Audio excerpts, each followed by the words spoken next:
Have you ever been put in charge of something? Now, for some of us, the idea of being in charge sounds awesome. For others, you would much rather be in the background. But for me, I have always loved it. I remember when I was in high school, my sophomore year, I tried out to become the drum major in our marching band, Band Nerds Unite, right? Now, I tried out my sophomore year. I didn't make it that year, which would have been unheard of because we had never had a 3-year drum major. But I did try out again my junior year, and I was one of the 2 that were chosen, which means I gained a lot of authority really fast.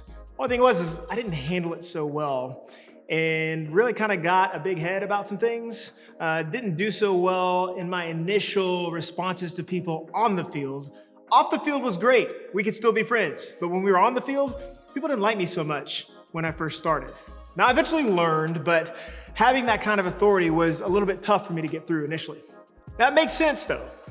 Being in authority kind of carries with it the temptation to become more and more controlling or bossy, all in the name of being seen as good and powerful and more important than others. Just think about what it felt like when you've experienced having a little bit of authority, when you're babysitting or at your job, if you're the oldest in your family and have leadership over your younger siblings, if you're the captain of your team or your first chair in your band and everybody's supposed to follow you, or if you're leading a club or you're looked to for advice by your friends. When people have to do what you say or rely on you in any way, it's tempting to want just a little more control, like just a little bit more power, right? But having authority is tricky because we all know what it's like when authority isn't used well. We can all list plenty of examples of bad authority figures, people who gave into the temptation to put others down so they could seem more elevated. And we swear to ourselves that when we finally gain more power or more influence, more control, that we'll never abuse it like them. Okay, so we know what we're trying not to be like when the opportunity to have more authority comes up. But how can we make sure that as we gain more power and influence and opportunities to lead, that we're being the kind of leaders that we'd like to follow? How do we handle having authority in a world where putting others down is almost expected of people at the top? Well, according to Jesus, it's simple. It's not easy, but it's definitely simple.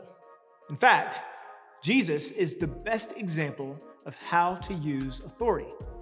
Jesus was a regular guy, if you will, born in a small town in the Middle East, and yet 2,000 years later, we're still talking about him. Even people who don't believe he's the Son of God still can't help but notice the revolutionary things that he taught. Things that shook up the world and all of history. And a big part of that has to do with what he said and what he did when it came to power and people. All people. The people who liked him and the people who had him killed.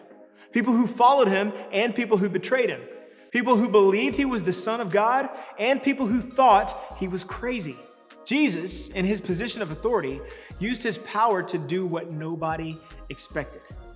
He turned the world upside down when he used his power to turn regular fishermen into disciples or leaders who did ministry. When he used his power to heal people who were outcasts in society. When he used his power to do miracles on days where religious leaders thought rest was more important. When he used his power to value and elevate women in a society that disregarded and used women. In Matthew's account of Jesus' life, he writes down something Jesus said that covers everything we're talking about today. And Jesus is talking with the people in authority in ancient Israel, this group of guys called the Pharisees. Now, they were the religious leaders who held a ton of power and were always on a mission to try to discredit Jesus. They tried to trip him up by asking tricky questions. In the conversation, one of them straight up asked Jesus, what was the most important thing for people to do when it comes to obeying God? And this is what the greatest authority, Jesus, says is the greatest thing we can do. Jesus replied, you must love the Lord your God with all your heart, all your soul, and all your mind.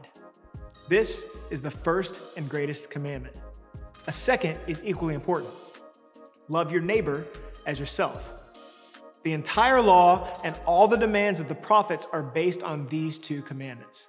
So Jesus is asked very directly, what is most important? And his response is so simple. Love God and love people. Now, wait a minute. for the 613 laws the Pharisees were following to a T and encouraging other people to follow, there's no way it can be that simple. Well, the problem with the 613 laws was some of them left wiggle room. And the religious leaders were the ones with the power to determine exactly what these laws might mean. Take, for instance, the law that forbid working on the Sabbath. Someone had to determine just what counted as work. Was walking work? Was cooking work? Was riding a donkey work? Figuring out the answers to these types of questions was the Pharisees' entire job. As long as they were needed to interpret the laws, they could use these laws to tear others down. But then Jesus comes along saying, the power isn't in interpreting all these laws at all. The power is in loving God and loving people. In other words, in the upside down kingdom, power is for lifting up, not tearing down. See, real authority is supposed to be based in love, and using authority the right way is about loving God, loving yourself, and loving others well. Think about it this way. When you make sure to get a healthy amount of sleep, or keep relationships that make you better, or do your best to think kindly about yourself, that's loving yourself well. When you choose to honor your parents and respect your teammates and stand up for others, that's loving others well. And when you're living in ways that honor what God says is best, that's loving God. And we have options when it comes to using our authority. We can use our power in a way that harms others, or we can choose to lead with love. We can be part of an upside-down kingdom that uses power to build up and not tear down. Another way to say it is this: authority without love is just poorly used power. And power used poorly never ends well for the person in power or the people under their authority. In fact, one of the most brilliant and courageous people in history summed up this idea like this: power without love is reckless and abusive, and love without power is sentimental and anemic. Power at its best is love implementing the demands of justice, and justice at its best is power correcting everything that stands against love. That was by the one and only Martin Luther King Jr. And power used for good is loving. Love done well uses power for the purpose of bringing justice and peace to the world. And the good news is that God gives us everything we need to use our authority in the loving ways that He says are best. In fact, another writer named Paul, who was one of the most influential leaders in the early days of the Christian church, says it this way: "For God has not given us a spirit of fear and timidity, but of power, love, and self-discipline." God gives us all the power, love, and self-discipline we need to live the way that He says is best. And what does God say is best? To love Him, others, and yourself. That's the way of the upside-down kingdom. Now, this doesn't mean that we will get it right all the time, but it does mean that God gives us everything we need to get it right the next time we're given authority. So power is like this hammer, all right? Now, on its own, the hammer or your power, it's neither good nor bad. It's just a hammer, people, all right? But once it's in your hands, you determine how your power is used. You can use it to destroy, you can use it to cause harm, you can use it to tear other people down. So for example, let's say you see someone shining brighter than you. You say that one thing that snuffs them out, okay? Yep, see you later, all right? Or you notice the insecurities of others. You see where they're vulnerable, and you see an opportunity to hurt them even more to make yourself look more important than them. See the Band-Aids for their insecurities? Yep, bye.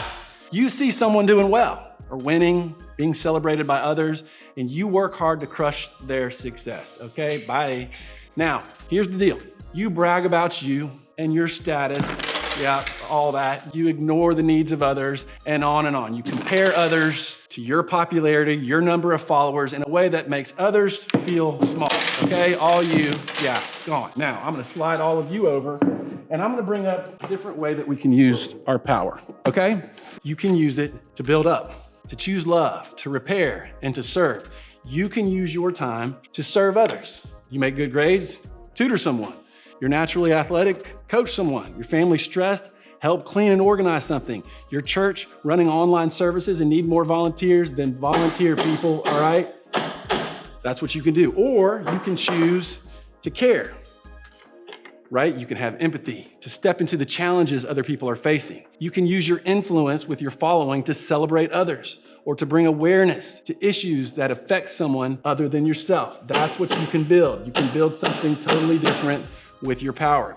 You can use your power to act. You have extra cash? Sponsor someone's prom tickets. You see someone being picked on? Stand with them or DM them that you will be a safe place for them. That's what you can build. I missed the nail that time, okay? There, got that. See, power is powerful, and we all have some amount of it, but you have a choice to make about how you use it. You can use your power to build up, or you can use your power to tear others down.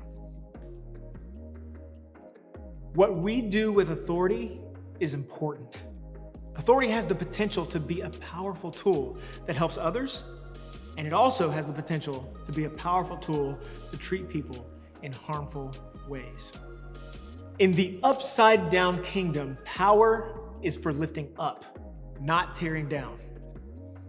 If we want to make sure we use any power we have in a healthy way, there are a couple steps we can all take the next time we find ourselves in a position of authority. We can start by choosing to use authority well for others. Think about the way Jesus used his authority. He didn't use his power selfishly, disregarding those around him. Instead, he chose to use his authority to show his love for all people. In fact, it was that love that took him to the cross. With all the power in the world, he laid it down so we might not miss the overwhelming message of love God has for us. That we would see up close the best use of power is when it's used to serve others. Jesus demonstrated this power through love for his closest followers and his most intense enemies. He used his power in a way that brought justice and peace and hope to the entire world. And now we're supposed to do the same. We are supposed to use any power we have to bring this upside down kingdom to the world around us. Use authority well for yourself. Use your authority to learn to lead yourself to make wise choices on a daily basis and have integrity to be the same person in private that you are in public and to prioritize your mental and physical health. When you lead yourself well, leading others starts to come naturally. And we can all choose to use any authority we have to lead ourselves well so that we can lead others well. Just imagine what this would be like. Imagine a world where we all used our authority in ways that show genuine love for God through real love for ourselves and for others. Leading with love looks like making sure the kids you babysit don't just feel physically safe, but they feel like you genuinely care about spending time with them. It looks like using your position as first chair in band to help someone else in your section who could use a little extra guidance. It means treating your younger siblings like you love them because God loves them. Even when they annoy you to your end. I get it. It means standing up for the classmate who's being left out or being made fun of. In other words, in the upside down kingdom, use your power in ways the world least expects it. Listen, gossip, bullying, hate, abuse, murder, genocide, so much of it can be traced back to power without love. Now, on the other hand, when people use authority in loving ways, the world changes for the better. Hungry people are fed. Hurting people are healed. Desperate people experience hope. This is what authority based in love does. This is what Jesus' upside down kingdom looks like. So what do you want the future to look like? The good news is that every time you have an opportunity that gives you authority, you have the chance to lead with love. And as you head to your small groups today, I'd love for you to think about your answer to this question. Have you ever experienced authority used to build up? And how have you experienced authority used to tear down? And remember, in the upside down kingdom, power is for lifting up, not tearing down.